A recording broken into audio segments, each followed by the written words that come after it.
Ce matin, j'aimerais qu'on tourne dans le livre de Matthieu, dans le livre de Matthieu.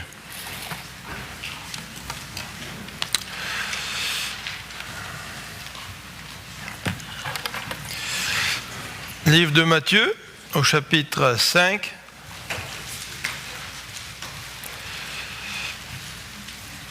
Matthieu, chapitre 5. Il y a quelques années, on avait étudié les béatitudes, je pense que c'était le mercredi. Et par la suite, on m'a demandé d'aller au camp Péniel, pas Péniel, le camp des Bouleaux, excusez-moi. Et on m'a demandé de faire un enseignement pour les couples, un camp de couples. Alors j'ai retravaillé les béatitudes et j'ai présenté 8 ou 9 études sur les béatitudes. Et après avoir terminé cette section sur l'Ecclésiaste, je me suis dit, Seigneur, qu'est-ce que tu veux? Qu'est-ce qui pourrait être utile à l'Église?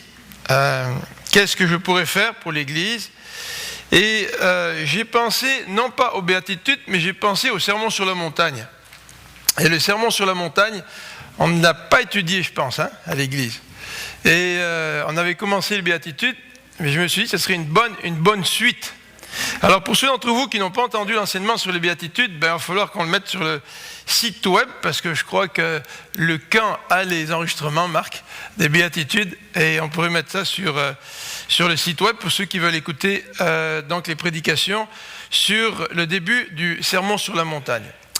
Alors ce matin, ce que j'ai décidé de faire, c'est de faire une introduction à ce sermon sur la montagne, mais une introduction qui, sur certains points, va ressembler à l'introduction que j'ai déjà faite sur les béatitudes pour les 2 ou 3 couples qui étaient avec nous au camp. Donc ça va nous faire une sorte de révision, mais j'ai ajouté évidemment certains éléments nouveaux en rapport avec le sermon sur la montagne. Alors, tout d'abord, au chapitre 5, donc le sermon sur la montagne s'étend du chapitre 5 au chapitre 7. Et ce sermon sur la montagne se situe dans un contexte tout à fait particulier. Et nous allons regarder ce contexte pour débuter.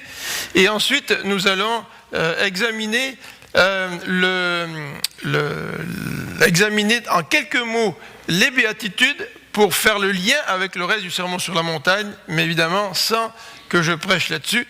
Et nous terminerons par le thème du sermon sur la montagne. Nous allons faire un survol du sermon sur la montagne pour regarder le thème de ces 3 chapitres et pour pouvoir les étudier ce thème beaucoup plus en profondeur dans les semaines qui s'en viennent. Donc avant de débuter, j'aimerais que nous puissions prier et placer la prédication de la parole sous le regard du Seigneur. Notre Dieu, nous voulons te remercier parce que tu nous as permis de connaître Jésus. Merci parce que pour certains, Seigneur, c'était un changement total. Et pour certains d'entre nous, tu nous as sortis d'une religion. Et Seigneur, nous ne voulons pas en tomber dans une autre. Le message de l'Évangile n'est pas une nouvelle religion. Le message de l'Évangile, c'est de connaître Jésus-Christ. Et nous voulons te remercier parce que tu nous as attirés à toi pour que nous puissions te connaître, ô Dieu, et connaître ton Fils. Et Seigneur, pour d'autres qui n'étaient pas dans un contexte religieux, Seigneur, tu nous as fait découvrir que tu es le Dieu créateur, que tu es notre créateur, mais que tu es aussi notre sauveur. Et quel que soit notre arrière-plan, Seigneur, nous voulons te remercier de nous avoir attirés à toi. Et nous te prions pour que tu puisses nous aider à rester près de toi. Jésus a lui-même dit, la vie éternelle, c'est qu'ils te connaissent, toi le seul vrai Dieu. Et Seigneur, connaître quelqu'un, c'est garder contact avec la personne, c'est être en relation avec la personne. Et nous te prions afin que, Seigneur, tu puisses nous aider à rester près de toi. afin que le nom de chrétien que nous portons ne soit pas associé à une religion, à des œuvres, à des actions, mais soit associé à la relation que nous avons avec toi. Et que, Seigneur, ça soit cette relation avec toi qui s'exprime auprès de ceux qui nous entourent, que ce soit nos enfants, que nos enfants n'associent pas mon christianisme à une vie d'église ou à des actions quelconques, mais qu'ils l'associent à la relation que j'ai avec toi. Et non seulement mes enfants, mais les gens de ma famille, mes amis, qu'ils puissent associer le christianisme à la relation que nous avons avec le Dieu créateur. Et Seigneur, montre-nous comment les aider à comprendre cela. Seigneur, loin de nous l'idée de prêcher une religion. Mais nous voulons présenter le Christ qui est mort, qui est ressuscité, qui est assis à la droite de Dieu et qui vit dans notre cœur par le Saint-Esprit. Aide-nous, Seigneur, à refléter cela autour de nous. Amen. Donc, le sermon sur la montagne, dans le livre de Matthieu, nous le lisons au tout début de cet évangile. Et si vous vous rappelez très bien, le début de l'évangile, le ministère de Jésus, et en particulier le ministère de Jean-Baptiste, c'est un ministère, où ce sont des ministères qui ont brisé le silence. Lorsque vous êtes en relation avec quelqu'un que vous aimez, et pour une raison particulière, la personne garde le silence. C'est énervant, hein? Puis là, vous lui parlez, puis cette personne garde le silence. À un moment donné, on lui dit, écoute bien, réponds-moi. Tu sais, je ne veux pas parler à un mur, réponds-moi. Nous avons besoin de relations. Et même si nous vivons dans un âge d'isolation, où nous pouvons avoir tout ce dont nous voulons à la maison, tous les divertissements possibles peuvent nous être apportés directement à la maison sans que nous rencontrions d'autres personnes. Et malgré cela, nous avons besoin d'être en relation. Et nous avons besoin d'être en relation parce que Dieu est un Dieu de relation. D'ailleurs, nous avons été créés à son image. Ce Dieu est formé de 3 personnes, le Père, le Fils, Saint-Esprit, qui sont tous les 3 en relation parfaite les uns avec les autres. Et Dieu nous a créés à son image, et à cause de cela, nous avons besoin d'être en relation les uns avec les autres. Et même si parfois nous avons des tempéraments différents, certains sont extravertis, alors eux en ont besoin plus que d'autres, d'autres sont plus introvertis, et il semble qu'eux en aient besoin moins que d'autres. Mais nous avons tous besoin d'être en relation, et en particulier avec Dieu. Et le peuple de Dieu vivait une tragédie, car depuis 400 ans, le peuple qui se targuait d'avoir en son sein des porte-paroles de Dieu, et Dieu pouvait leur parler au travers de prophètes, ce peuple a connu 400 ans de silence. Dieu est resté 400 ans silencieux. Et nous avons des textes dans l'Ancien Testament notamment qui font allusion au silence de Dieu. Et combien des hommes de Dieu ou des femmes de Dieu ont souffert d'un silence de Dieu. Parfois Dieu reste silencieux pour certaines raisons. Et là pendant 400 ans, Dieu est resté silencieux. Quelle tragédie. 400 ans de silence. Alors que le peuple de Dieu, la caractéristique du peuple de Dieu, c'était que Dieu lui parlait au travers de ses prophètes. Et voilà que le silence est brisé par la venue d'un homme qui mange des sauterelles, qui est habillé de peau de bête et qui prêche dans le désert, un homme qui s'appelle Jean-Baptiste. Et le silence est brisé par la prédication de ce Jean-Baptiste qui nous est présenté dans le Nouveau Testament comme étant le précurseur de Jésus-Christ, le précurseur de celui qui allait nous révéler le salut qui a été choisi dès avant la fondation du monde par Dieu lui-même. Et si nous lisons dans Matthieu chapitre 3 versets 1 et 12, nous allons nous apercevoir que le message de Jean-Baptiste que Dieu utilise pour briser le silence, c'est un message de repentance. Repentez-vous. Et les gens venaient à Jean-Baptiste parce qu'ils avaient un cœur de repentance et ils se faisaient baptiser par Jean-Baptiste et c'était le baptême de repentance. Et dans ce contexte, Jésus arrive au chapitre 4 et nous est dit au verset 7, Jésus arrive et prêche, chapitre 4, verset 17, dès ce moment, c'est-à-dire après son baptême, après la tentation et son baptême, Jésus commence à prêcher et à dire « Repentez-vous car le royaume des cieux est proche ». Alors Jésus enchaîne dans la même lancée que celle de Jean-Baptiste. Jean-Baptiste prêche la repentance, Jésus va prêcher la repentance. Pour quelle raison? C'est que la repentance est certainement une clé du royaume des cieux. Vous vous rappelez dans le livre des Actes, alors que Pierre a parlé au peuple, et que le peuple lui dit, mais qu'est-ce qu'il faut faire pour être sauvé? Pierre n'a pas besoin de leur dire, écoutez, venez devant, on va chanter tel que je suis en ajoutant 10 strophes, parce qu'il n'y a pas grand monde qui s'avance là. Sans aucune pression, les gens viennent et disent, qu'est-ce qu'il faut faire pour être sauvé? Est-ce que vous aimeriez ça, vous, que votre voisin vienne taper à votre porte à un moment donné et dise, écoute là, Philippe, là, qu'est-ce qu'il faut faire pour être sauvé? Et Pierre leur a dit, repentez-vous. Repentez-vous. Sans repentance, tu es sauvé de quoi? De rien. Se repentir de notre péché pour être sauvé du poids du péché. Donc la repentance, c'est donc ce sentiment qui nous fait prendre conscience de l'offense que notre péché occasionne devant Dieu. Et non seulement je prends conscience de l'offense, mais je le regrette. Je regrette cette offense et je me repens devant Dieu. C'est certain que le salut comporte d'autres éléments, comme celui de la foi. Si je ne fais que me repentir, mais que je n'ai pas la foi dans l'œuvre de Christ, je vais rester tout le temps à ce stade de repentance ou d'écrasement ou de contrition, sans avoir cette foi. Ma repentance ne m'amène pas au salut. Il me manque un élément. Mais la repentance est essentielle au salut. Et bien souvent aujourd'hui, c'est un élément que nous avons laissé de côté. Viens, Jésus, il t'aime. Dieu est un Dieu d'amour. Tu n'as pas besoin de trop prêcher le péché ou les conséquences du péché. Il faut que les gens soient attirés par l'amour. Ouais, d'accord, je viens à un Dieu qui m'aime. Comme je peux avoir une relation avec une belle jeune fille ou un beau jeune homme.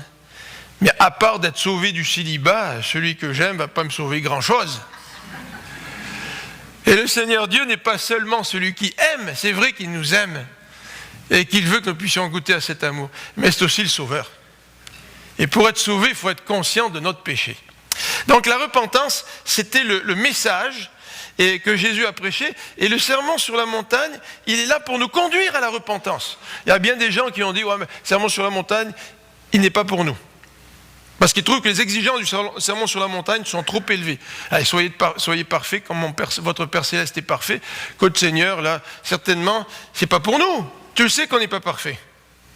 Alors peut-être que c'est pour ceux qui croient au millénium. Ils disent, mais peut-être que le sermon sur la montagne s'adresse à ceux qui vont vivre durant le millénium, quand le Seigneur va revenir, là, puis que l'Église va régner sur la terre avec le Christ. Ben là, on va pouvoir vivre les exigences du millénium. Alors, comment ça se fait? Si vraiment ce texte s'adresse aux chrétiens durant le millénium, comment ça se fait que Jésus commence par ce texte-là au tout début de son ministère? Il aurait pu commencer par autre chose, de plus pertinent. Mais la pertinence du sermon sur la montagne nous est présentée dans ces quelques versets qui nous disent que Jésus a prêché la repentance. Parce que face au sermon sur la montagne, je ne peux pas faire autrement que me repentir et réaliser et comprendre que je suis pécheur. Et en quelque sorte, Christ est en train d'attiser le besoin de pardon dans le cœur des gens. Et comment attise-t-il le besoin de pardon dans le cœur des gens? En présentant l'idéal de Dieu. Et en fait, nous sommes devant Dieu, nous sommes tous condamnés. Et si Christ n'avait pas prêché l'idéal de Dieu, de quoi Christ pourrait-il sauver les gens si les gens n'étaient pas rendus conscients de l'incapacité à répondre aux standards de Dieu? Aujourd'hui, nous avons tendance à mettre de côté la culpabilité. Je me suis senti coupable dans la religion. Je n'ai pas envie qu'on mette le poids encore sur mon cœur, sur mon dos. Là, j'en ai assez de ce poids-là. C'est vrai que si je vis continuellement la culpabilité sans qu'il y ait une porte de sortie, mais à un moment donné, je suis tanné de me sentir coupable. Puis je ne veux plus qu'on cultive cette culpabilité dans mon cœur. Je n'en veux plus. Mais la culpabilité, si elle mène à un changement dans notre vie, elle est utile. Pourquoi est-ce que nous corrigeons nos enfants? Avec amour, bien sûr. c'est pour les amener dans la bonne voie. Sans correction et sans culpabilité, il n'y a pas de repentance, il n'y a pas de pardon. Donc voilà un petit peu pour l'introduction au Sermon sur la montagne. Le Sermon sur la montagne, il s'adresse donc à certains individus et des gens ont avancé toutes sortes d'explications parce que le contenu du Sermon sur la montagne était trop exigeant pour eux. Certains ont dit, Sermon sur la montagne, ça décrit un évangile social. D'autres ont dit, comme je l'ai mentionné, le Sermon sur la montagne s'adresse à ceux qui vont régner avec Christ pendant 1000 ans, donc pas pour nous. Le Sermon sur la montagne s'adresse à des citoyens du royaume, parce que l'expression royaume des cieux est utilisée à plusieurs reprises dans le Sermon sur la montagne. Et en fait, si nous croyons que nous faisons partie du royaume des cieux, aujourd'hui, le Sermon sur la montagne s'adresse en tout premier à nous. Alors quel est le contenu du Sermon sur la montagne ? Eh bien le Sermon sur la montagne va nous présenter le caractère du citoyen. Vous savez, quand on vient de la France, quand on vient au Québec, on s'aperçoit qu'il y a des différences. Et on s'aperçoit notamment que le Québec est une société multiculturelle. Et en France, les Français, face au multiculturalisme, agissent d'une certaine façon. Vous avez certainement entendu des questions du voile, du tchador, des signes religieux. Donc eux, ils ont une certaine politique. Et nous, quand on est au Québec, on a une autre politique. On a une politique des accommodements raisonnables. Alors, je ne veux pas rentrer dans l'évaluation de ce que fait la France ou de ce que fait le Canada ou le Québec. Ce n'est pas là mon point de vue. Ce que je veux dire, c'est que nous sommes différents d'un pays à l'autre. Nous avons une mentalité différente. Et que lorsque nous faisons partie du royaume de Dieu et que nous sommes citoyens du royaume, nous sommes différents. Et la différence fondamentale, ce n'est pas dans le faire, c'est dans l'être. Et c'est la raison pour laquelle le Sermon sur la montagne commence dans les versets 3 à 12 par nous décrire le caractère du citoyen. C'est presque un discours à la Robespierre, là, lors de la Révolution française, citoyen. Mais c'est vrai que nous sommes citoyens, nous appartenons à un autre royaume, celui de Dieu. Alors qu'est-ce qui nous caractérise ? Nos actions ? Si c'est seulement nos actions, nous sommes des êtres religieux. Et le Christ n'est pas venu pour instaurer une nouvelle religion. Le Christ est venu pour changer notre cœur, changer notre vie, changer notre intérieur. Et lorsque notre intérieur est changé, eh bien, notre extérieur va refléter ce changement-là. Donc, le caractère du citoyen, c'est la description que les béatitudes nous en donnent dans ces versets 3 à 12. Et c'est extrêmement important, extrêmement important de se rappeler de ça. Qu'est-ce que Dieu a changé dans ma vie ? Et est-ce que je vis ce changement ? Alors, le deuxième élément, c'est que dans le Sermon sur la montagne, Jésus va nous dire, maintenant que votre caractère est changé. Ce n'est pas dans ces mots-là qu'il le dit. Jésus, dans les béatitudes, est en train de susciter dans notre cœur la repentance. Mais je me repens, je viens à Christ, je change, parce que Christ m'a transformé. Bien maintenant, si Christ m'a transformé, ce changement intérieur-là va se voir au niveau pratique par nos relations avec le monde. Puis vous regardez le verset 5 du Sermon sur le verset 11 du Sermon sur la montagne, vous êtes le sel de la terre, vous êtes la lumière du monde. Est-ce que nos rapports avec le monde qui nous entoure, nos rapports ont-ils changé ? Oui, si nous sommes membres du royaume de Christ ou du royaume des cieux. Un autre élément dans ce texte sur le Sermon sur la montagne, c'est que ma relation avec la loi change. Même si Christ veut susciter dans mon cœur la repentance en mettant la barre très haute, en disant « Soyez parfaits comme mon Père Céleste est parfait », Christ veut susciter la repentance dans mon cœur pour que je vienne à lui, je reconnaisse mon incapacité et pour que lui fasse les changements dans ma vie. Eh bien, Christ est en train de parler de la loi. Et là, la culpabilité, la mauvaise culpabilité que nous pouvons avoir par rapport à la loi, ou le mauvais rapport que nous pouvons avoir par rapport à la loi, un rapport d'hypocrite. Moi, j'accomplis la loi, disait le pharisien. Jésus est en train de dire, moi, ne croyez pas que je sois venu pour abolir la loi ou les prophètes. Nous est-il dit au verset 17 du chapitre 5, je suis venu pour accomplir la loi. Vous savez, il y a un homme d'affaires, je ne sais pas qui m'en a parlé cette semaine, Un homme d'affaires à Québec qui donnait un témoignage. Il disait, moi je connais des amis, lorsque la loi passe, ces hommes d'affaires-là vont voir des avocats pour que les avocats leur donnent tous les chemins possibles, inimaginables pour contourner la loi. Et les pharisiens avaient toutes sortes de moyens pour contourner la loi. Mais lorsque nous devenons chrétiens, notre relation avec la loi change. Nous ne sommes plus sous la loi. Nous n'avons pas cette culpabilité que la loi engendre. Mais notre relation change et Dieu nous donne la capacité de comprendre l'intention de la loi, pas juste la loi au pied à la lettre. Le gouvernement, vous savez qu'il ne peut pas tout gérer par la loi. Comment gérer toutes ces questions de fraude, ces brigands en cravate aujourd'hui?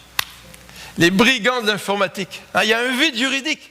Mais si tu comprends l'esprit de la loi, tu n'iras pas voler ton voisin en utilisant toutes les connaissances d'informatique ou toutes tes connaissances sur le milieu bancaire. Pourquoi? Parce que tu comprends l'esprit de la loi. Et Jésus va venir, il va nous faire entrer dans une nouvelle relation avec la loi. Vous savez, c'est souvent on astine avec la loi, on astine. Ouais, mais tu sais, là, je ne suis pas coupable parce que c'est vrai, tu n'es pas coupable, il n'y a pas assez d'articles de loi pour décrire toutes les situations possibles et imaginables. Mais tu as brisé l'intention de la loi. Et c'est aussi grave que d'avoir brisé un élément précis de la loi. Donc, nouvelle relation, la relation avec la loi. Et ensuite, Jésus va nous parler d'une nouvelle relation, la relation avec son Père. Alors, on aime ça davantage, de voir Dieu décrit comme notre Père. Et Jésus va terminer au chapitre 7 en nous présentant la relation du citoyen par rapport au jugement. Et il termine le sermon sur la montagne en parlant de jugement. Ceux qui me disent « Seigneur, Seigneur » n'entreront pas dans le royaume des cieux. Celui qui construit sa maison sur du sable, il va en supporter les conséquences. Gardez-vous des faux prophètes. Jésus va terminer par des avertissements. Et le texte du Sermon sur la montagne termine par cette petite remarque. Après que Jésus eut achevé ses discours, la foule fut frappée de sa doctrine, car il enseignait comme ayant autorité et non pas comme le scribe. Même si dans le Sermon sur la montagne, il y a des éléments difficiles, il termine par jugement, Jésus. La foule a été frappée de son discours. Et d'autres expressions qu'on peut retrouver dans la Bible, c'est des expressions qui sont similaires à celle-ci. La foule était pendue aux lèvres de Jésus. Et j'espère que nous aussi, nous sommes pendus aux lèvres de Jésus. Et c'est la raison pour laquelle nous ouvrons la Bible régulièrement et que nous voulons connaître Dieu. Nous voulons nous plonger dans la parole de Jésus parce que cette parole, elle est véritable. Elle vient de Dieu le Père qui l'a transmise à travers Jésus-Christ. Alors, finissons par ces quelques éléments dont nous venons déjà de parler. C'est que le sermon sur la montagne, à qui s'adresse-t-il? Il s'adresse à nous aujourd'hui. Si vous ne vous sentez pas à l'aise avec les exigences du sermon sur la montagne, trouvez des excuses pour dire qu'il ne s'adresse pas à vous, comme ça a été fait dans l'histoire. Mais il s'adresse à nous. Et le sermon sur la montagne a un contenu qui va redéfinir les relations du citoyen du royaume des cieux avec le monde, avec la loi, avec le Père, avec Dieu le Père, et aussi va changer nos relations par rapport au jugement. Et la raison d'être du sermon sur la montagne, comme nous l'avons dit, c'est de provoquer la repentance, donc je vais passer là-dessus, mais c'est aussi un appel à la sainteté et la justice. Regardez dans Matthieu 5 au verset 20. Matthieu 5, verset 20 nous dit « Car je vous le dis, si votre justice ne surpasse celle des scribes et des pharisiens, vous n'entrerez point dans le royaume des cieux. » Mais moi, si j'étais un auditeur de Jésus à ce moment-là, je me serais certainement senti écrasé à cause des exigences du sermon sur la montagne. Et le Seigneur, certainement, aurait voulu que je sois écrasé. Il aurait voulu que je prenne conscience de cet appel à la sainteté et à la justice, pour que je puisse me mettre à ses pieds et dire « Seigneur, change-moi, transforme-moi, pour que je puisse être juste à tes yeux. » Et vous le savez, c'est ce que Luther a fait, et c'est comme ça que la réforme a débuté à travers toute l'Europe. Regardez le verset 48 du même chapitre 5. « Soyez donc parfaits comme votre Père céleste est parfait. » Regardez le chapitre 6, verset 33. « Recherchez premièrement le royaume et la justice de Dieu. » Sommes-nous justes devant Dieu? Êtes-vous juste devant Dieu? Si vous avez été pardonné par Dieu, vous êtes juste. Dieu vous considère comme juste. Mais maintenant, si Dieu me considère comme juste, est-ce que je vis la réalité du sermon sur la montagne? Est-ce que je suis en chemin pour vivre cette réalité-là? Et Jésus nous interpelle. À la fin du chapitre 7, il nous dit « Entrez par la porte étroite, car large est la porte, spacieux le chemin qui mène à la perdition. Il y en a beaucoup qui entrent par là. Mais étroite est la porte, resserrez les chemins qui mènent à la vie, et il y en a peu qui les trouvent. » Donc j'espère que nous sommes tous passés par la porte étroite. Mais maintenant que nous sommes passés dans la porte étroite, nous sommes sur un chemin de justice et de sainteté. Est-ce que nous vivons une vie qui est conforme à ce nouveau statut? Et la raison d'être du sermon sur la montagne, c'est aussi un appel à la bénédiction. Ah, ça, j'aime ça, l'appel à la bénédiction. Moi, je viens à Dieu parce que j'ai envie d'être béni, tu sais. C'est le fun quand Dieu me bénit. Hein? Regardez le début du sermon sur la montagne. Heureux ou bénis, heureux les pauvres, heureux les affligés, heureux les débonnaires, heureux ceux qui ont faim et soif de la justice, heureux les miséricordieux, heureux ceux qui ont le cœur pur, heureux ceux qui procurent la paix, heureux ceux qui sont persécutés. La tragédie, c'est que nous n'acceptons pas les contextes dans lesquels Dieu veut que nous soyons heureux. Heureux ceux qui sont persécutés, ben non, Seigneur. Heureux ceux qui ont leur maison, leur travail, leur piscine, leur petit chalet, des enfants pas trop malades, assez obéissants, parce que, tu sais, Seigneur, c'est un peu compliqué parfois. Mais Seigneur, moi j'aime ça que tu me bénisses. Puis je voudrais que tu me bénisses. Mais quelle tragédie de s'attacher à la bénédiction au lieu de s'attacher à Dieu. Et Salomon l'a expérimenté. Hein. Il avait la sagesse, il était riche. Il y avait plein de femmes, il y avait plein de chevaux, il y avait plein d'argent, il y avait plein d'or.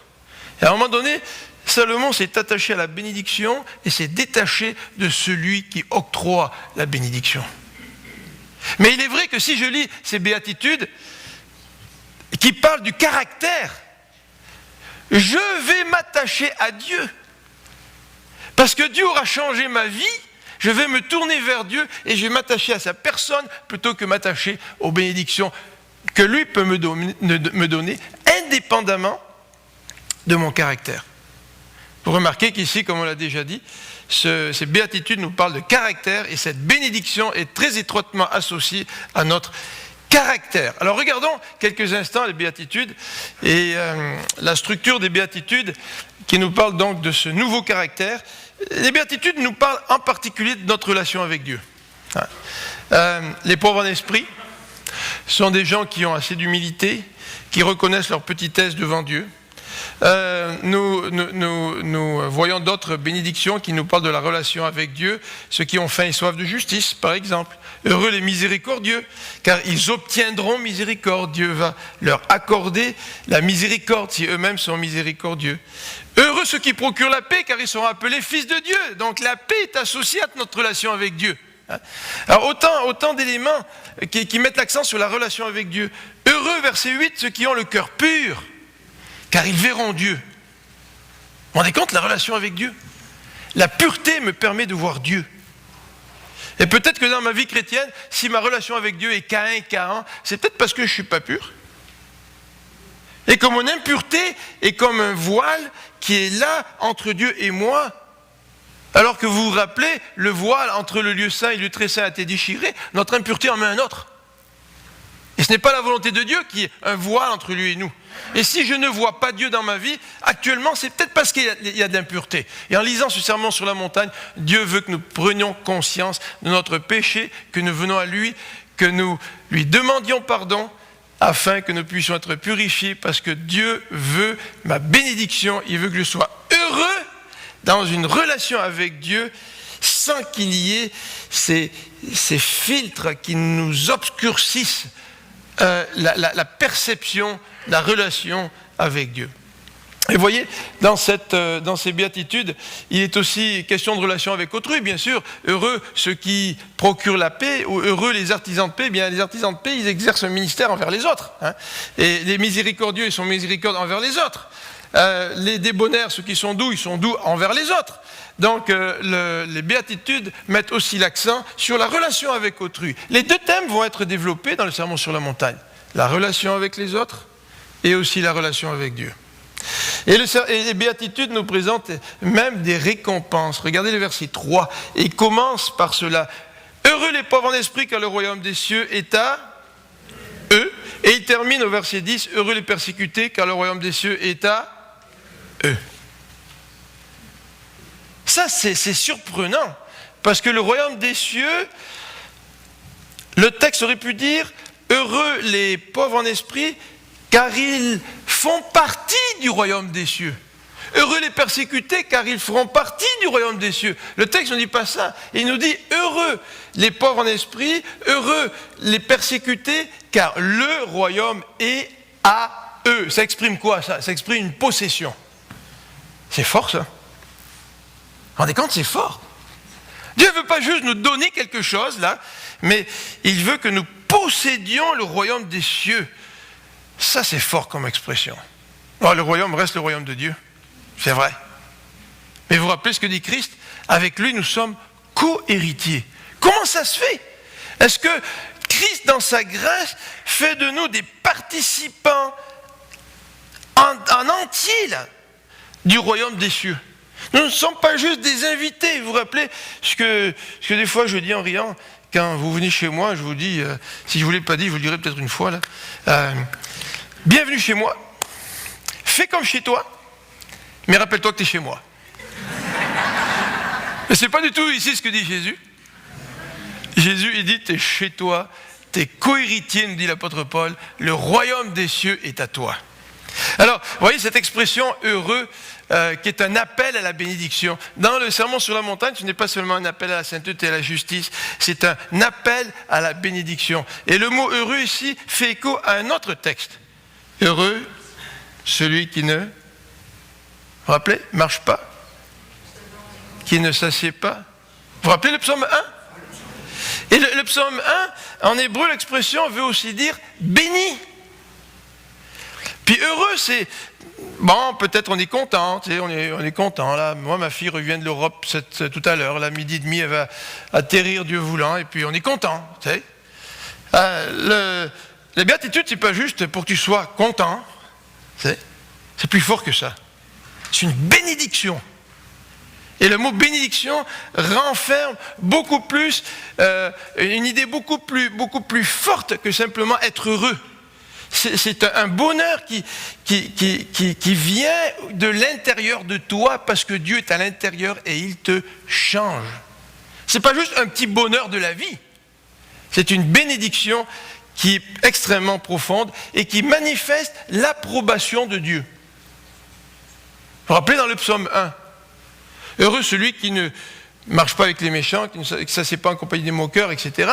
Mais il dit ceci, cet homme qui est heureux là, il va être béni parce qu'il va demeurer dans l'assemblée des justes. Et lorsque nous demeurons dans l'assemblée des justes, c'est que nous avons l'approbation de Dieu. Et dans le psaume 1, le psaume s'adresse à des Israélites. Et nous l'avons étudié avec les hommes, lorsque nous avons fait notre rencontre des hommes là. Il y a à peu près une semaine, notre déjeuner des hommes. Entre parenthèses, les femmes, là, on a bien mangé, vous savez. Là. Vous savez qu'en riant, j'avais dit aux femmes, pourquoi vous venez pas faire le déjeuner pour les hommes? Moi, j'aurais jamais dû me demander ça. Quand j'ai parlé de ça à ma femme, elle n'avait pas l'air très d'accord, tu sais, en tout cas. Puis à d'autres autres sœurs, elles n'avaient pas l'air d'accord. Mais on s'en est tiré pas pire, hein. C'est vrai, Daniel, là, on a un bon déjeuner. Farce à part, durant le déjeuner, on a regardé le psaume 1, puis nous avons remarqué que dans le psaume 1, il est question du peuple de Dieu. Et à la fin du psaume, il est question d'une démarcation. Dans le peuple de Dieu, il y a des justes, le tzaddik, comme dit l'hébreu, et les méchants. Et la démarcation se fait au travers du peuple de Dieu. Et l'approbation divine est là pour sanctionner la vie du juste, dans le psaume 1.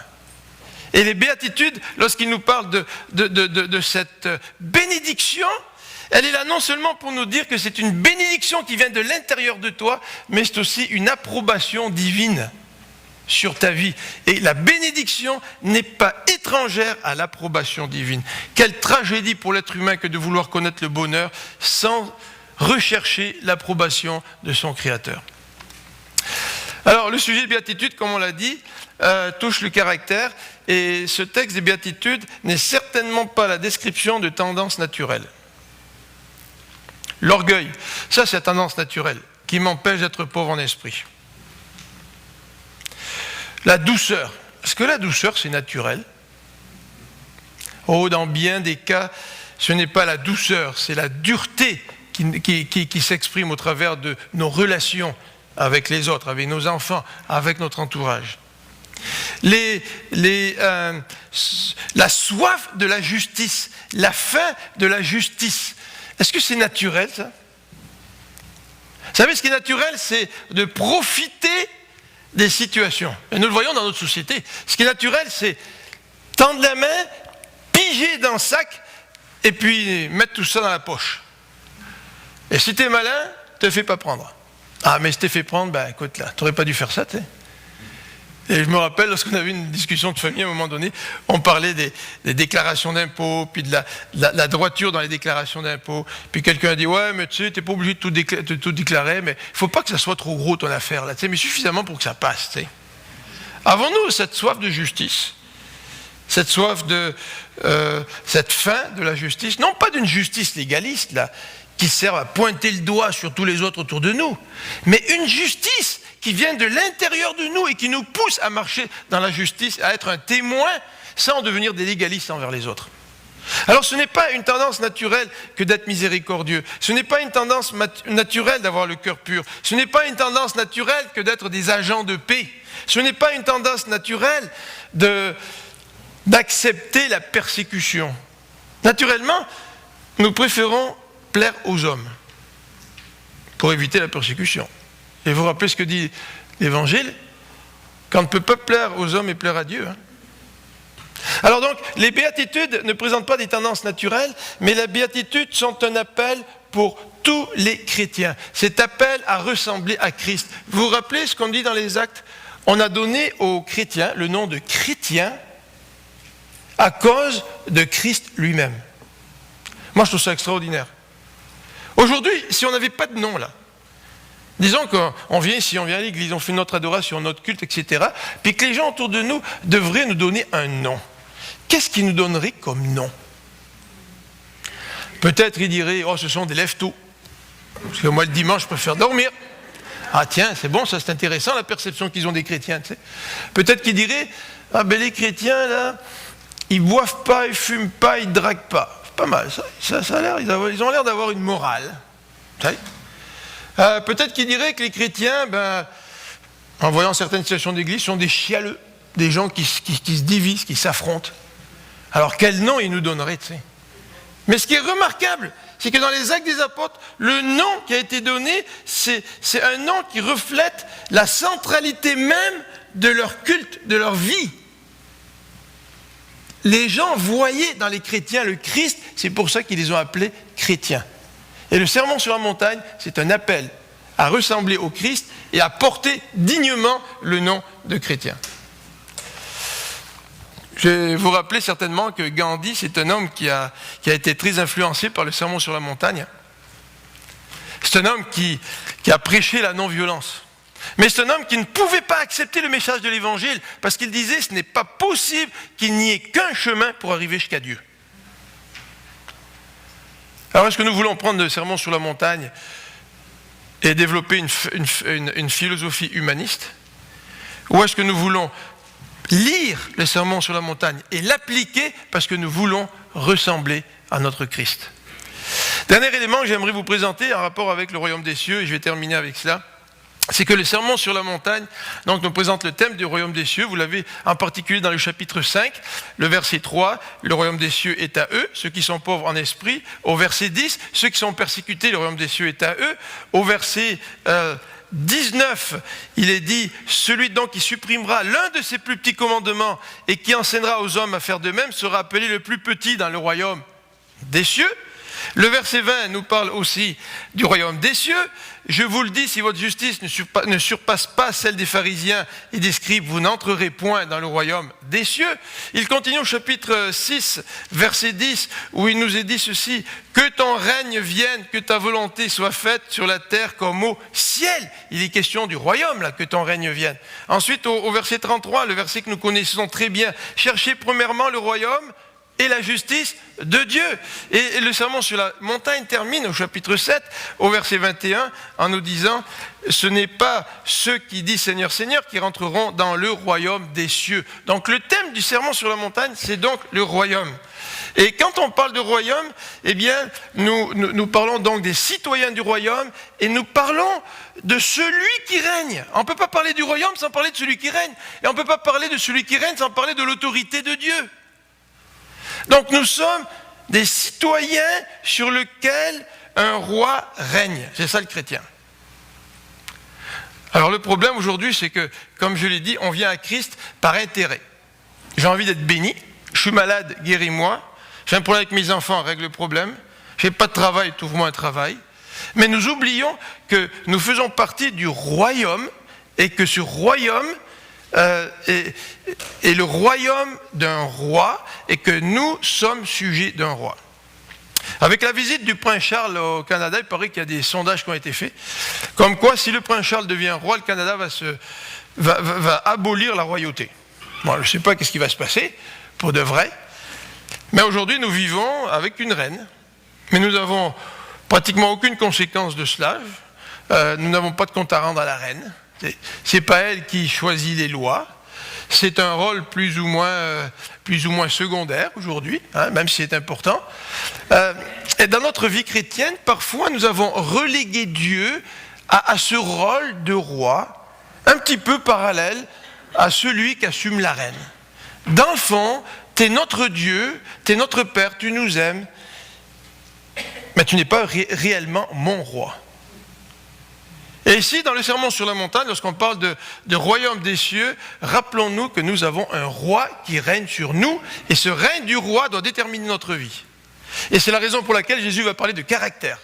Nous sommes appelés à refléter le caractère du roi, et c'est la raison pour laquelle Jésus va nous stimuler dans notre relation avec le monde. Cette relation que nous avons avec notre roi va se répercuter dans la relation avec les autres. Et dans le sermon sur la montagne, un autre thème en rapport avec le royaume de cieux qui est développé, c'est celui de la justice, nous l'avons dit. Et Jésus va comparer la justice de Dieu avec la tradition des hommes. Vous vous rappelez au chapitre 5, Jésus dit « Je suis venu pour accomplir la loi ». Et au chapitre 5, il nous dit « Vous avez entendu dire ». Tu as entendu dire qu'il ne faut pas faire d'adultère, tu as entendu dire ceci, tu as entendu dire cela en lisant la loi, mais moi je vais te dire ce que c'est que quelqu'un de juste. Si tu convoites une femme dans ton cœur, tu n'appliques plus la loi. Tu as trahi la loi, tu n'es pas juste. Donc Jésus va nous indiquer ce que c'est que la justice, en relation aussi avec la loi et la tradition, mais aussi en relation avec Dieu, dans le chapitre 6. Et en relation avec les hommes, à partir du chapitre 7. Et le sermon sur la montagne va terminer par ce chapitre 7 auquel nous avons déjà fait allusion. Ce chapitre 7 qui va mettre l'accent à la fin du sermon sur l'entrée dans le royaume. Jésus parle du royaume des cieux. Et il va terminer en nous parlant du chemin d'entrée. Je l'ai mentionné tout à l'heure. Le chemin d'entrée, c'est une porte étroite, c'est un chemin étroit. Ce n'est pas un chemin de facilité naturelle. Nous le savons où notre facilité naturelle nous conduit. Et dans cette entrée dans le royaume des cieux, à la fin du chapitre 7, Jésus va parler aussi des dangers qui nous guettent. Et les dangers qui nous guettent, ce sont les dangers des faux prophètes, qui viennent à nous en vêtements de brebis, mais au-dedans, ce sont des loups ravisseurs, des faux prophètes. Et Jésus va terminer en nous parlant de cette entrée dans le royaume, en donnant des images, celui de la maison qui est bâtie sur le roc et la maison qui est bâtie sur le sable. Alors dans les dimanches qui vont suivre, nous allons donc sauter les béatitudes Et si vous voulez les écouter, on va les mettre sur Internet, certainement cette semaine ou la semaine d'après. Vous pourrez les écouter, mais dans les semaines qui suivent, nous allons regarder ce sermon sur la montagne à partir du chapitre 5, du verset 13, « Vous êtes le sel de la terre ». Et j'espère que nous allons le faire dans une attitude avec un désir d'écouter les paroles du Seigneur pour que lui puisse nous transformer par la repentance.